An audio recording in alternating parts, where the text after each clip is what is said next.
Hello, dear students. Again, welcome back to your physics class. This is your second lecture of class 8 physics, chapter number 2, physical quantities and measurements. So, dear students, in your previous lecture, we have started the second chapter where first of all, we have discussed about the basic concept of density, some points regarding the density, concepts of density, किस तरह से हमारे जो states of matter होते हैं, वहां पे किस तरह से density show होती है हमारी। देन आफ्टर विच हमने मैथमेटिकल रिप्रेजेंटेशन को स्टडी किया था, जहां पे हमने सिंपली डेंसिटी का फॉर्मूला स्टडी किया, density is equals to mass upon volume. Then after which हमने वहां पे कुछ न्यूमेरिकल प्रॉब्लम्स को भी सॉल्व किया। देन आफ्टर विच हमने डिस्कस किया how can we measure the density of solids. Solids के केस में हमने इरेगुलर सॉलिड्स और रेगुलर सॉलिड्स की बात की वहां पे।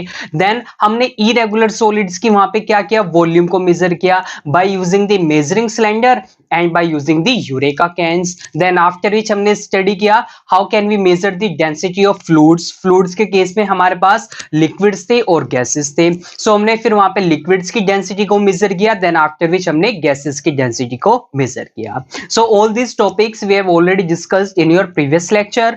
Now in today's lecture we are going to discuss the next topic which is the relative density.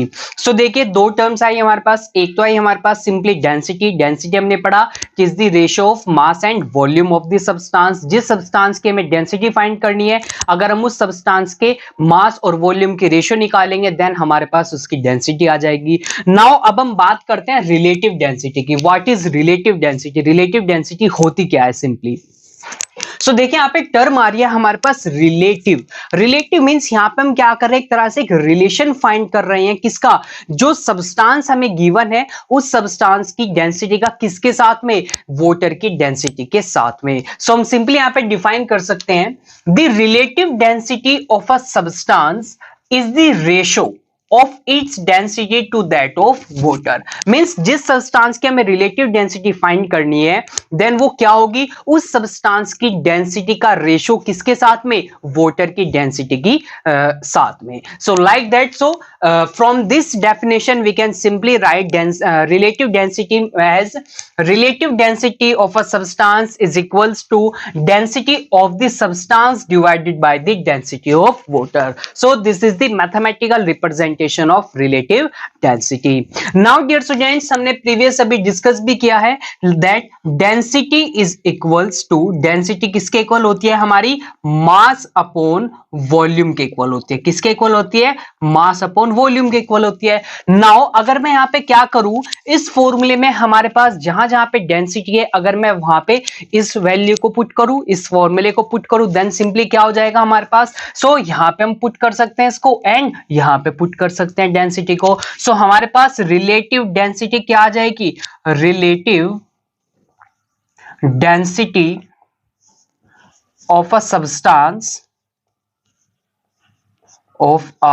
substance is equals to density of the substance। density of the substance क्या हो जाएगी? mass of the substance, mass of the substance divided by volume of the substance।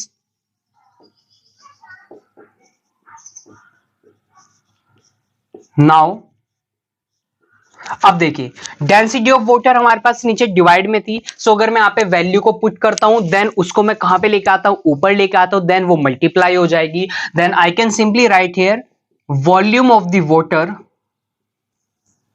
Volume of the water divided by mass of the water.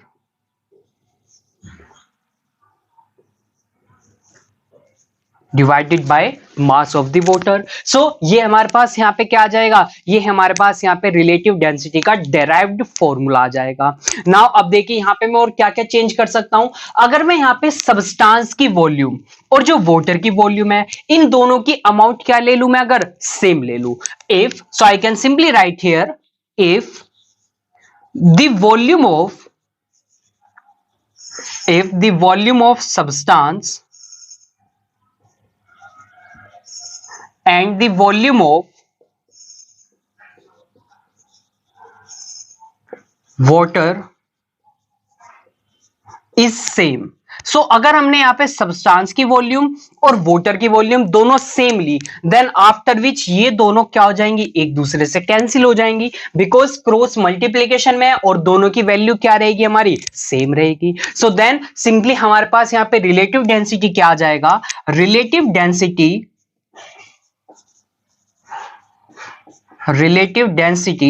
of a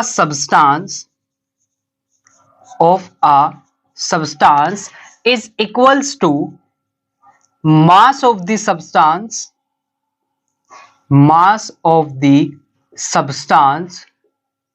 divided by mass of the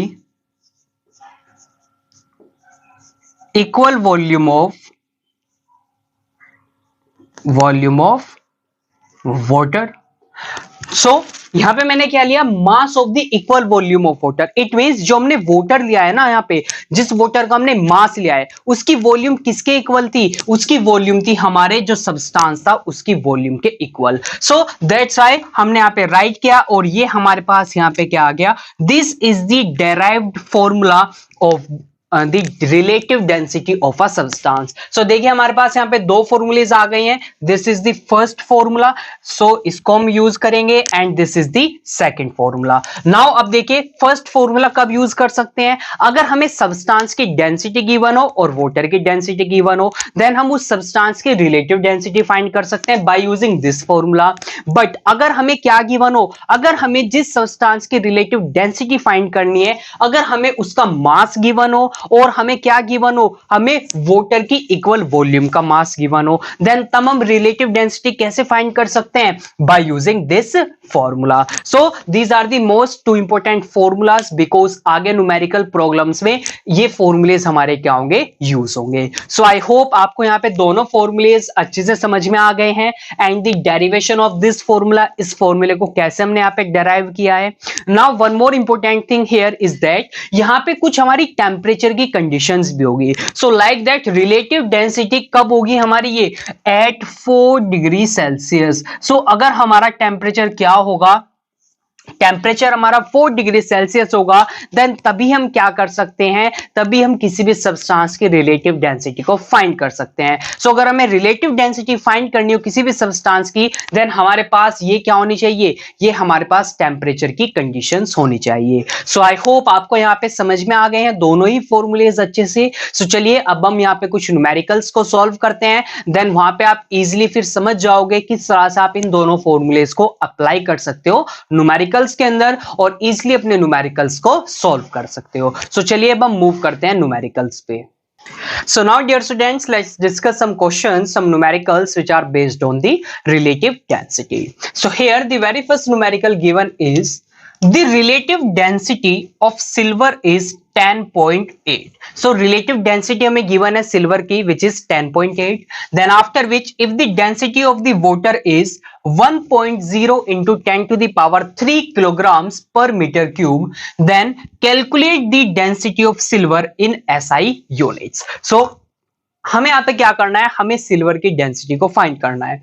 So जैसा भी मैंने आपको previous lecture में भी बताया है, जब कभी भी आप कोई न्यूमेरिकल सॉल्व करो, सो फर्स्ट ऑफ ऑल आपको जो भी डाटा गिवन है न्यूमेरिकल में उसको राइट करो, देन जो एप्रोप्रिएट फॉर्मूला आप वहां पे यूज करोगे उसके राइट करो, देन सिंपली फॉर्मूले में वैल्यू पुट करो एंड देन सिंपली वहां पे कैलकुलेशंस करो। बिकॉज अगर आप ऐसा करते हो, ये मेथड यूज करते हो, देन आपके एरर के चांस, मिस्टेक के चांस बहुत ही ज्यादा कम हो जाते हैं। सो चलिए यहाँ पे हमारे पास क्या गिवन है, we have given the relative density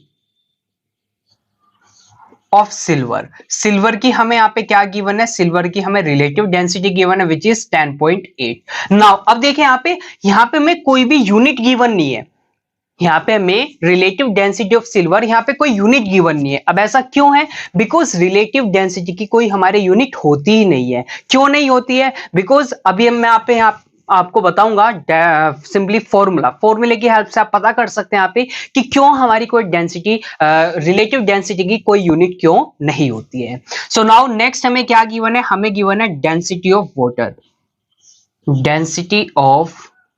water which is equals to 1.0 into 10 to the power 3 kilograms per meter cube. Then we have to simply calculate the density of silver. So relative density का formula हमने पढ़ा है, relative density is equals to density of silver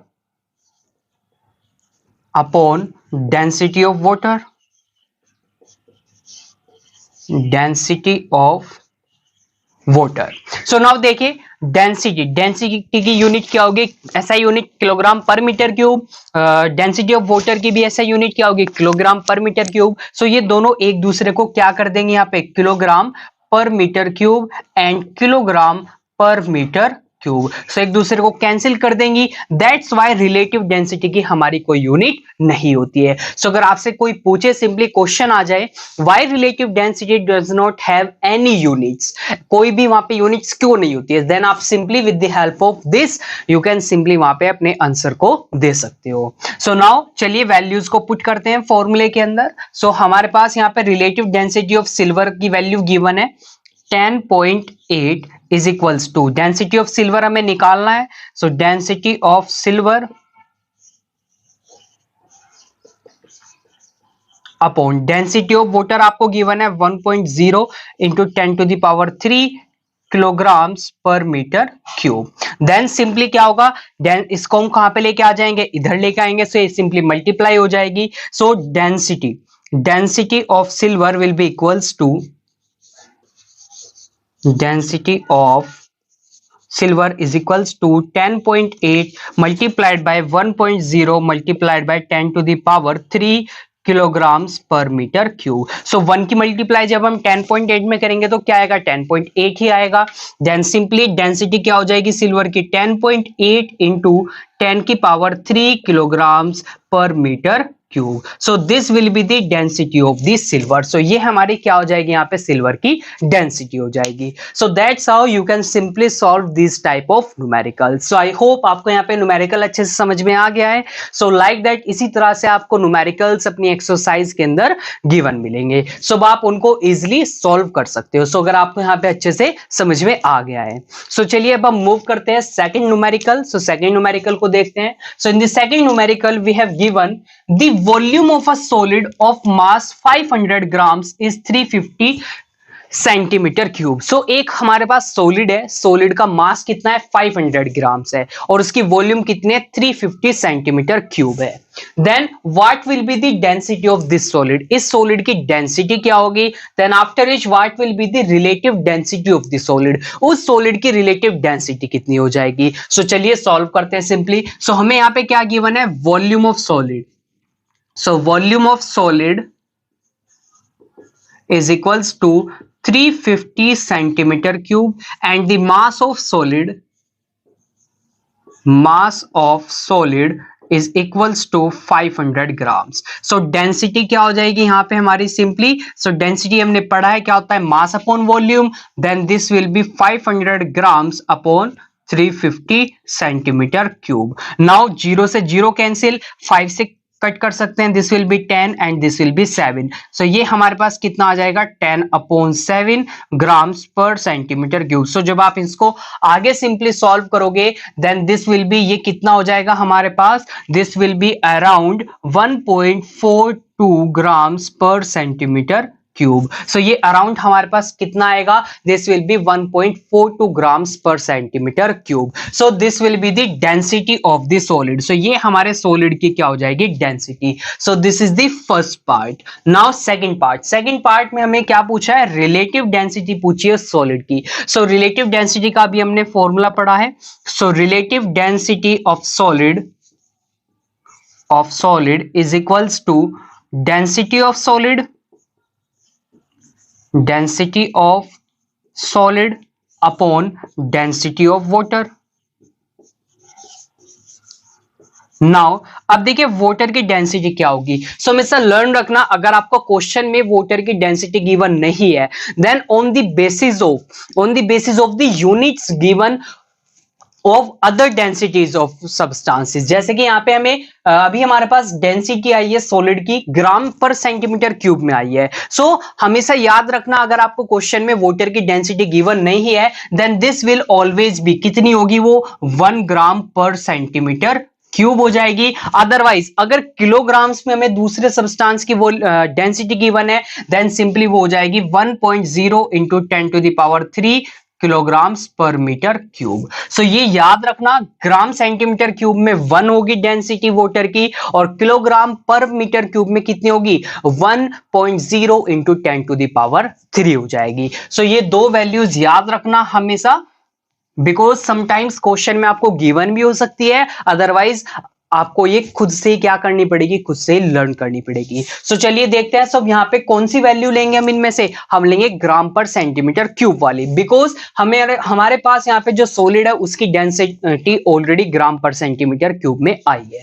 सो चलिए value को put करते हैं। सो density of solid कितनी आई है, 1.42 अपॉन ग्राम पर सेंटीमीटर क्यूब, एंड हमारे पास वाटर की कितनी है, दिस इज 1 ग्राम पर सेंटीमीटर क्यूब। सो ग्राम सेंटीमीटर क्यूब से ग्राम सेंटीमीटर क्यूब कैंसिल, और 1 से जब हम 1.42 को डिवाइड करेंगे देन ये कितना आएगा, 1.42 ही आएगा। So this will be the relative density of this solid. So ये हमारे यहाँ पे क्या हो जाएगी, उस सॉलिड की रिलेटिव डेंसिटी हो जाएगी। नाउ अब देखो relative density of this solid, ये सॉलिड की रिलेटिव डेंसिटी जो है ये हमें क्या बता रही है। सो ये सिंपली हमें बता रही है कि जो सॉलिड है ये 1.42 टाइम्स हैवियर है, किससे, वाटर से, यानी कि वाटर से इतने टाइम्स क्या है, हैवियर है। सो आई होप आपको यहाँ पे दोनों न्यूमेरिकल्स अच्छे से समझ में आ गए हैं। सो चलिए अब हम मूव करते हैं कुछ और न्यूमेरिकल्स पे, उनको भी सॉल्व करते हैं, देन आपको यहाँ पे ये जो कंसेप्ट है रिलेटिव डेंसिटी का ये बहुत ही अच्छे से क्लियर हो जाएगा। So dear students, now one more topic here is which is the relative density bottle. So हमारे पास यहाँ पे एक इंस्ट्रूमेंट है जिसको हमने सिंपली यहाँ पे बोला है relative density bottle. So with the help of this bottle we can simply measure or we can simply calculate the density of any liquid. किसी भी लिक्विड की हम सिंपली डेंसिटी को यहाँ पे क्या कर सकते हैं, मेजर कर सकते हैं। बेसिकली द रिलेटिव डेंसिटी, किसी भी लिक्विड की रिलेटिव डेंसिटी को हम इजिली मेजर कर सकते हैं। सो चलिए स्टडी करते हैं, हम यहाँ पे देखते हैं क्या कंसेप्ट है हमारे पास इस रिलेटिव डेंसिटी बॉटल का। सो relative density of a liquid can be determined by using a special bottle called the relative density bottle. So with the help of this bottle we can easily measure the relative density of any liquid.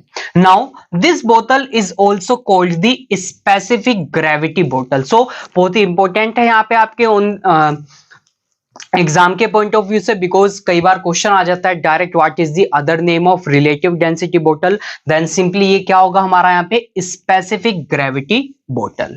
Now अब study करते हैं बोतल होती क्या है और कैसे हम इसके हेल्प से मेजर कर सकते हैं किसी भी लिक्विड की रिलेटिव डेंसिटी को। सो the relative density bottle is a small glass bottle with a stopper having a fine capillary tube. So relative density bottle क्या है, सिंपली एक ग्लास की बोतल है और इस ग्लास की बोतल के ऊपर यानी कि टॉप साइड पे क्या लगा हुआ है, सिंपली एक स्टॉपर लगा हुआ है जिसको हम सिंपली यहाँ पे क्या बोला है, कैपिलरी ट्यूब बोला है।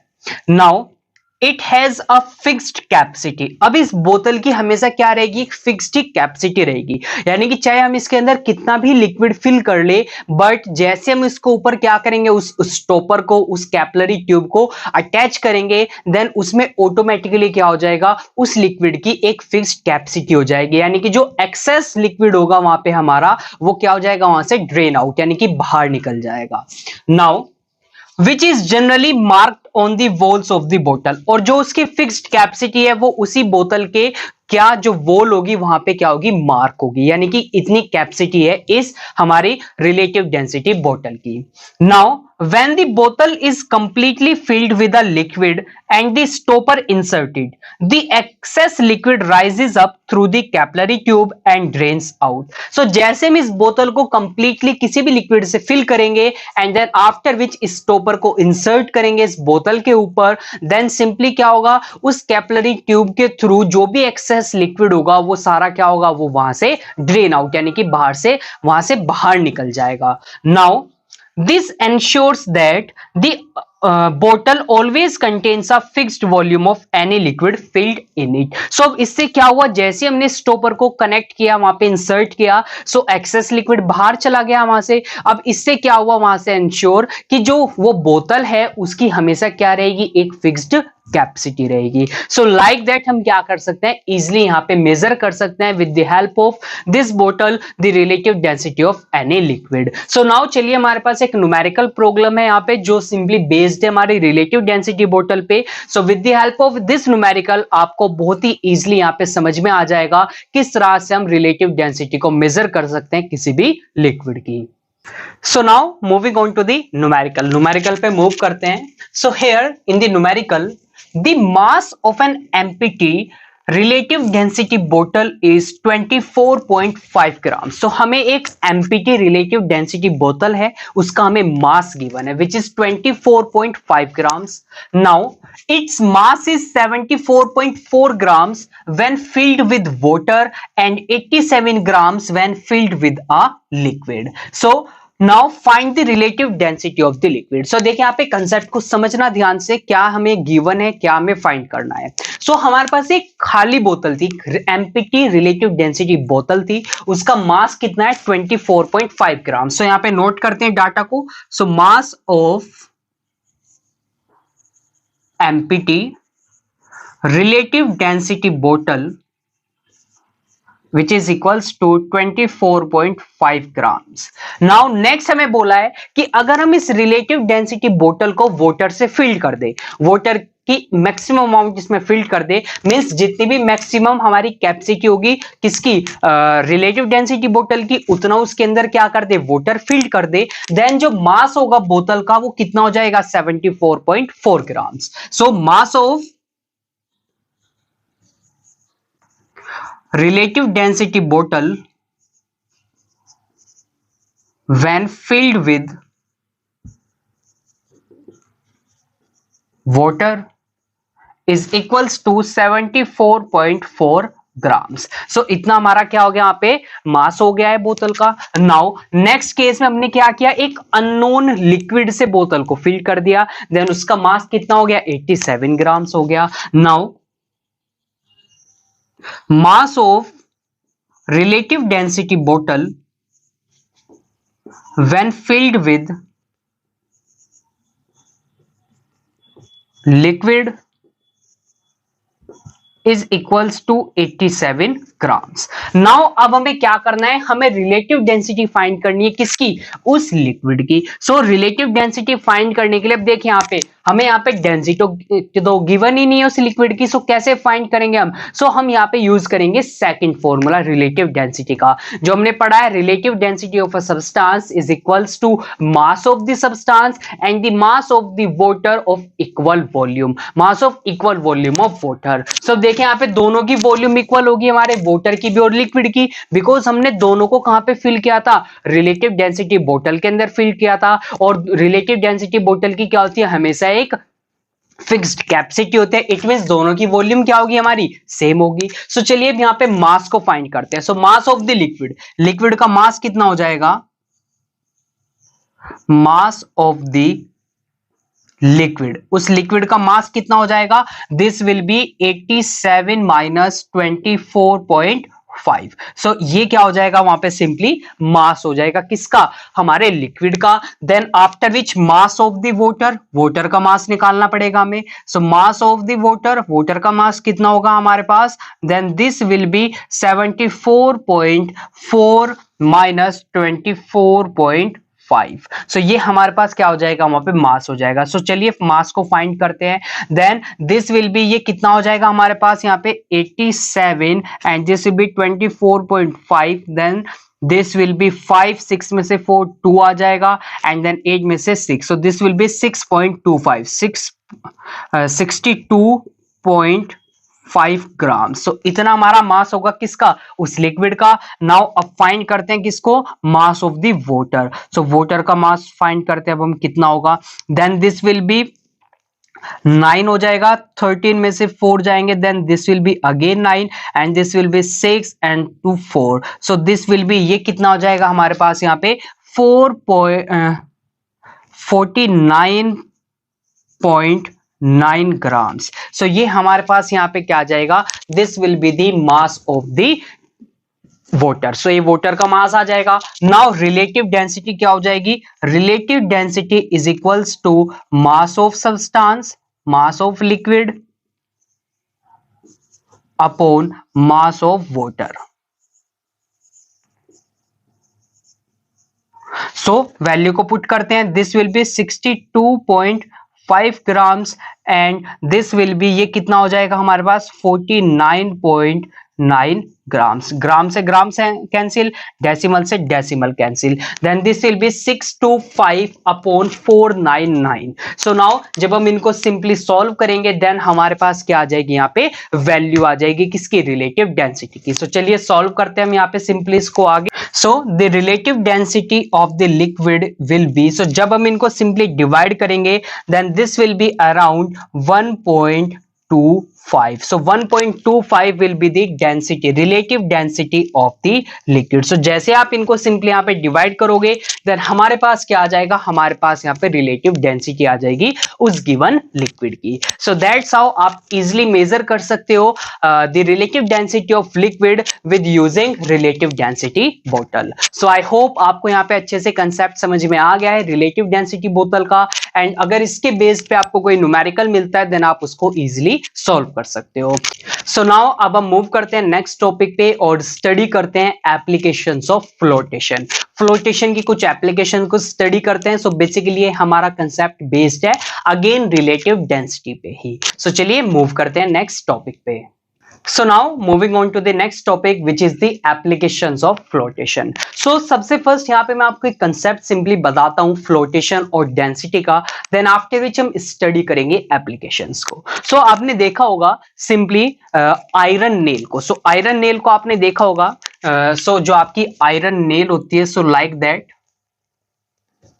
This is the iron nail. So like that ये आपकी क्या है यहाँ पे, ये आपकी यहाँ पे एक आयरन नेल है लाइक दैट। सो अगर आप इस आयरन नेल को देखें, इसका साइज छोटा है, इसका मास भी कम है। अगर आप इसको किस में डालोगे, आपके पास एक बकेट है, बकेट में वाटर है, और अगर आप इस आयरन नेल को उस वाटर में डाल दो, उस बकेट में डाल दो, देन ये सिंपली क्या कर जाएगी, ये सिंक कर जाएगी, वहां पे डूब जाएगी। नाउ अब सिंपली यहाँ पे कंपेयर करते हैं इसको किससे, एक लार्ज शिप से, एक लार्ज शिप से हम इसको कंपेयर करते हैं। सब देखो लार्ज शिप जो होती है वो भी इजीली आपकी किसकी बनी होती है, they are made up of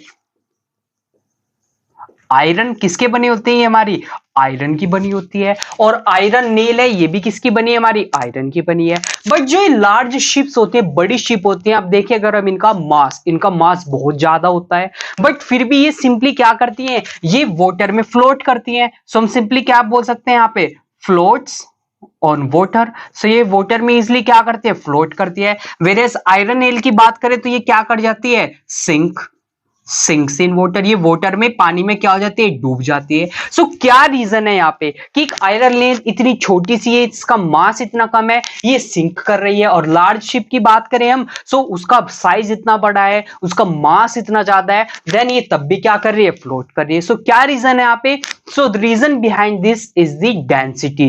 क्या है, इनकी डेंसिटी, इनकी रिलेटिव डेंसिटी की अगर हम बात करें। सो अगर आप आयरन नेल की रिलेटिव डेंसिटी को फाइंड करोगे देन ये रिलेटिव डेंसिटी क्या आएगी, ये हाई आएगी, ज्यादा आएगी। किससे, वाटर की रिलेटिव डेंसिटी से। और वाटर की रिलेटिव डेंसिटी कितनी होती है, relative density of water, so अभी पीछे भी हमने स्टडी किया है, this will be 1 grams per centimetre cube, और otherwise 1.0 into 10 to the power 3 kilograms per metre cube. So जो रिलेटिव डेंसिटी होगी किसकी, हमारी, सो रिलेटिव डेंसिटी का मींस क्या हो जाएगा, सिंपली यहां से हमारे क्या हो जाएंगे, ये साइन से हट जाएंगे। सो यहाँ पे 1 आएगी हमारी relative density, and 10 to the power 3 हमारी क्या आ जाएगी, हमारी आ जाएगी relative density of water in grams per centimetre cube के केस में आ जाएगी। सो अब देखें यहाँ पे इसका मींस क्या हुआ, आयरन नेल की जो रिलेटिव डेंसिटी होगी वो 1 से ज्यादा होगी। सो दैट्स वाई ये इसमें क्या कर गई, वाटर में सिंक कर गई।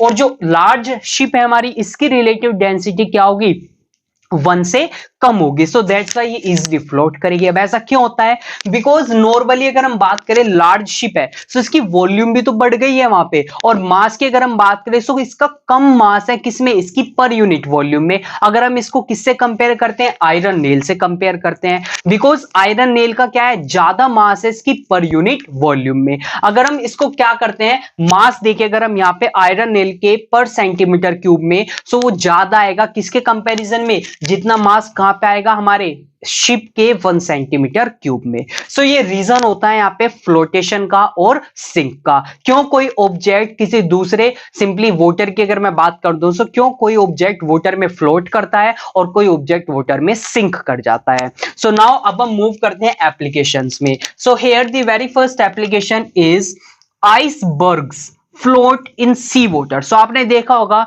टीवीज में, मूवीज वगैरह में, सो जो आइस के बड़े बड़े पीसेस होते हैं जो ग्लेशियर से टूट जाते हैं, उससे अलग हो जाते हैं, देन वो सी वाटर में, समुद्र में क्या करते हैं? फ्लोट करते हैं, तैरते रहते हैं। सो ऐसा क्यों होता है? सो बिकॉज यहाँ पे जो आइस है, आइस की जो डेंसिटी है, रिलेटिव डेंसिटी है, वो वाटर से क्या होती है? वो वाटर से सिंपली कम होती है। अब हम बात कर रहे हैं सी वाटर की। सी वाटर का मीन्स क्या है? सी वाटर का मीन्स है कि यहाँ पे सोल्ट, सोल्ट क्या है हमारे?